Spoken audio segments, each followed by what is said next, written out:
up, everybody? Welcome back to the channel. It's your boy Kenny bringing you guys another spoiler-filled review. Make sure you smash that subscribe button, y'all. Smash that thing, man. It's going to get you all the latest and greatest updates for the channel, especially if you click that bell button. You're not going to miss a single upload of content here on the channel. So click that subscribe button right there down below the video. And if you're checking this out over on podcast format, we appreciate and love each and every one of you as well. Thank you very much. Keep clicking that download button. Follow us wherever you listen to podcasts. If you want to listen to us, continue to listen to us going forward, or want to switch up from video to audio or go in between, you can always do that. So make sure you do so. But yeah, guys, we're actually here doing a requested review, man. We're doing a review / recap, sorta, of a popular old school animated, anime, whatever you want to say, series back from the early 2000s on Cartoon Network, man. We're talking about Samurai Jack.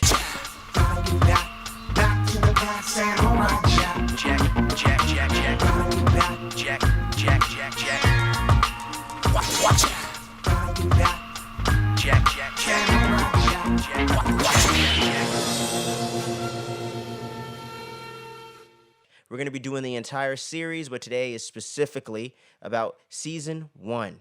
So that's what we're going to be doing today, man. And it was actually requested by a good buddy of mine from back in the day, man, back in my high school days. And he's a great illustrator, graphic designer, character designer as well. He does album covers, everything like that. So make sure you follow him on IG. I'm going to have his name right here on the screen. But it's Ali Had the Fruit Punch. So make sure you follow my boy at Ali Had the Fruit Punch. He does all the great graphic design over there, and we got to holler at him to do some artwork for us here on the channel, and you might be seeing that one day down the road, man. So make sure you check out everything he's got going on. I'm going to have his stuff in the description, and it should have been flashed on the screen for a little bit if it isn't still.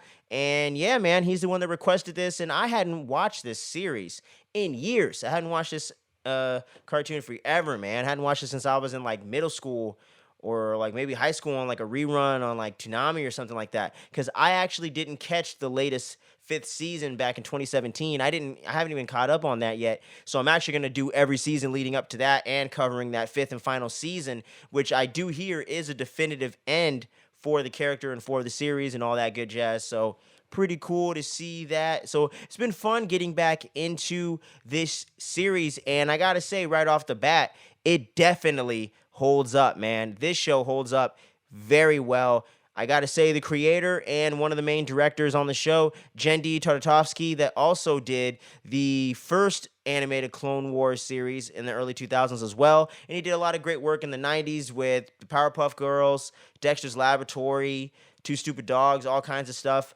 So he's been all over the place, but he finally got his chance to reinvent the game and push the genre of animated children programming into a more mature, more diverse, more not uncensored, but less boundaries and less restrictions held onto it and stuff like that. You know what I'm saying? It was definitely a very progressive, revolutionary animated series for Cartoon Network, especially as a network that was really just coming into their own back then. And it's so crazy, man. I can remember those days when Cartoon Network was really in its infancy, in a sense, and really just finding their first stable of cartoons after the Hanna-Barbera era that was really making them stand on their own with like Ed, Edd n Eddy and this series and Kids Next Door and all the other stuff that came down the line. So it was really awesome to get to kind of go back into those nostalgic times and get to revisit something, man. But Tartakovsky, this guy fucking killed it with this series, man, and all the different animators and storyboarders.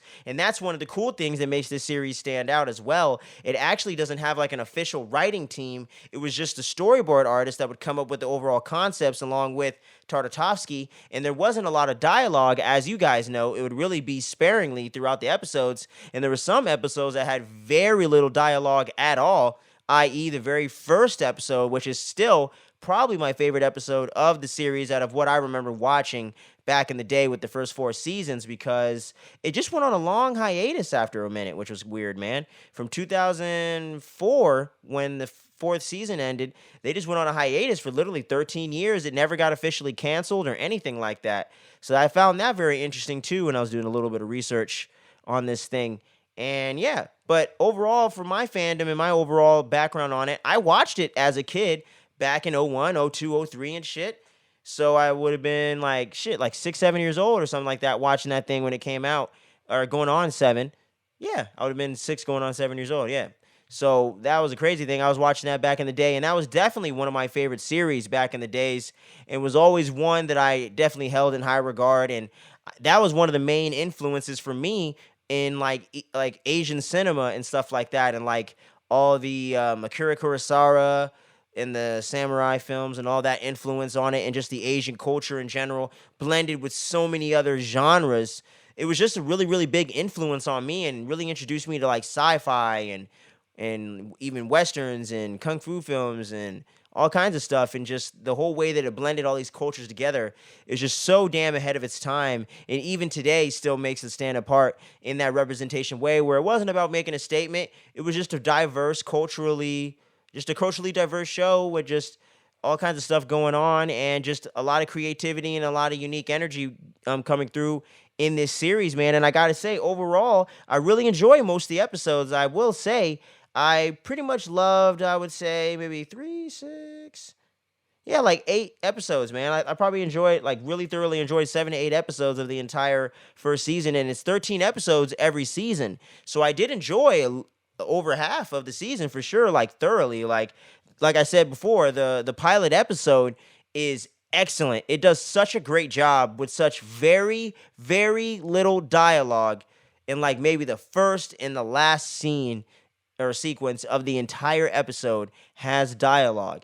Everything in the middle is visual storytelling. It's like a silent film, but an anime, and a whole new thing with that Frank Miller illustration style put to it. You know what I'm saying? So that was another heavy influence from pop culture that Tartakovsky was very heavily influenced by and wanted to infuse in this. And all the ways that he blended all this stuff together is just so damn cool, man. But that opening episode, the pilot episode of Samurai Jack, is one of the best pilot episodes of any television series in animated or live action form of all time, man. I'm saying it here. I will die on that hill, man. It definitely is top tier shit, man. And some of the other episodes I loved as well was like the one where Aku played a trick on him in episode 6, where they were going after that magic gem that will grant you whatever wish you so desire, or no, that will give you control over all the. Oh no, yeah. It will give you, it will grant your wish and your deepest desire and stuff. And he disguises himself as this girl or whatever. And I knew it was Aku this time going around, but I think as a kid I fell for it, man. But no, I'm just playing. But either way, man, Aku tricked him, and then he went through this whole Indiana Jones, like Temple of Doom type adventure, which was really sick, man. I love the way that every episode almost is a blend of a new genre with the sci-fi martial art samurai film that it's already going for, man. I just love the whole way that that blends together and all that good jazz, man. And episode 5 was pretty dope too, with the sci-fi space travel stuff going on. And the wishing well, I thought was pretty interesting as well. I thought that episode was dope. The bounty hunters episode, where they were all just going after Jack, I really love that episode too. But yeah, man, I really have to say, that first episode really just knocked it out of the park, man. And no matter where the rest of the series goes, I have to see where it ends up just off that episode and that setup alone.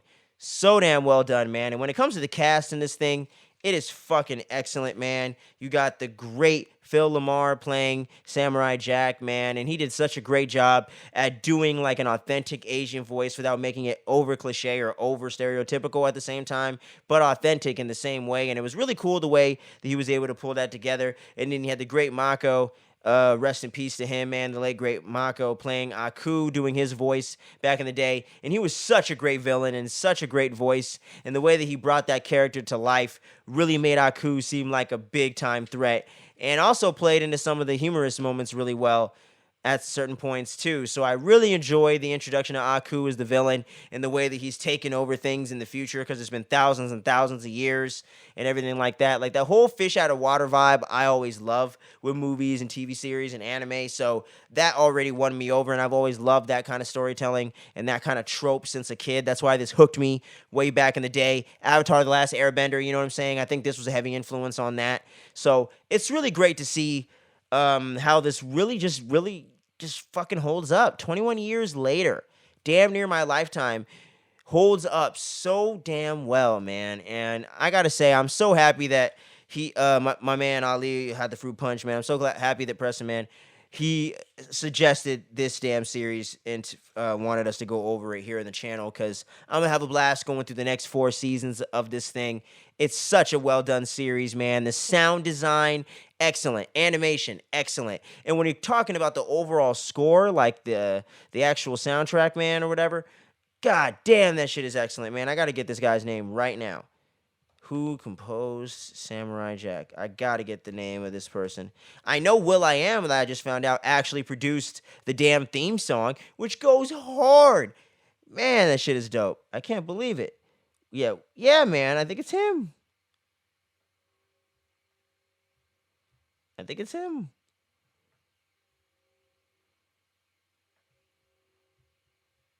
Oh yeah, Tyler Bates did a lot of the music. Yeah, will.i.am, dude, he did the fucking theme music. It's so crazy, dog. That is so crazy. Yeah, Tyler Bates is one of the main composers on there, and James L. Venable's working composer. Venable. Yeah, but yeah, James L. Venable fucking killed it, and that must have been one of Tyler Bates' early things as well. Oh, he did season 5. My bad. So we'll get there. But yeah, the original composer. Let me make sure I got that. Yeah, James L. Venable killed it with season 1 through 4 for sure. I remember that. But in this first season here that we're mainly discussing, absolutely killed it, man. And yeah, but like I said, everything technically with this is just top-notch stuff. And there's no surprise to me that it won all those Emmys and got such critical acclaim and still holds the spot as one of the best animated series ever made. And speaking of films, like I was about to fuck up because I was leading to this little behind the scenes fact, they actually released the first 3 episodes as one singular story, because you go into like the future with the dog archaeologists and stuff that Jack runs into, and then he ends up helping them use the gems to fight against all of Aku's little henchmen to free those guys so they can continue looking up their past and their ancestors and how they became so smart and intelligent and what that missing gap between all that history really is. So all that really played well together in those first 3 episodes, and I really preferred the second and first more so than the third. I thought it kind of was starting to get a little uninteresting until like the very, very end of it. So I don't remember it being one film. I guess I probably watched it that way and just don't remember it as a kid, but it does play overall pretty well. But I do think that those first 2/3 of it with those first 2 episodes plays a lot better just episodically, I think, than putting it all together. But maybe at the time when they were releasing this and putting it out to the world for the first time, it made more sense back then. But oh yeah, there was one other episode I forgot to shout out, man. Episode 11, when you had this Scottish guy that was coming after him and on the bridge, and they ended up teaming up by the end of the thing to fight off all those dudes that were coming after him. That was a lot of fun as well. I really enjoyed that episode. But yeah, the series kicks ass, man. No surprise there. It definitely holds up. And I want to hear from y'all, man. Have you seen this series before? If you have you watched it in recent times? Does it hold up for you? Is it one of your all-time favorites, or do you think it's hella overrated? Do you think it's underrated? You let me know what you think about it down below. And shout outs to my boy once again, Ali Had the Fruit Punch. Follow him on IG, and if you want to get some dope art, hit him up for those commissions, yo. He's got his list open right now, so make sure you hit him up. And we're going to be doing all the rest of the Samurai Jack series, so this one's for you, brother. And for all you fellow Samurai Jack fans, all you fellow Fandom Frequency community members, man, thank you for being a part of this thing. We're trying to reach those 100 subscribers. Join us. Click that button down below the video. And until we see you guys next time, man, make sure you stay safe out there and just keep your family and your loved ones safe. And we're going to catch you again on the next one real soon. Stay tuned. Don't sleep. Peace.